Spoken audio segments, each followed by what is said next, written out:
С Грузией у нас ситуация складывается следующим образом. У нас работает Женевская площадка. Грузия не подписывает соглашение о неприменении силы.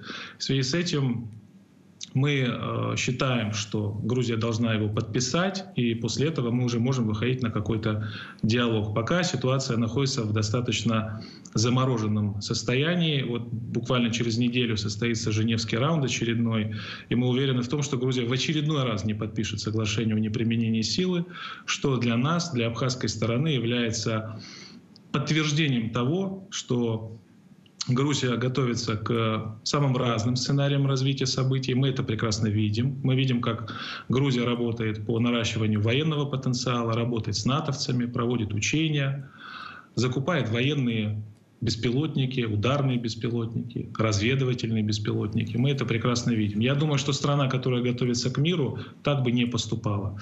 Абхазия миролюбивая страна, мы готовы к диалогу, мы готовы к миру, но нам нужно соглашение.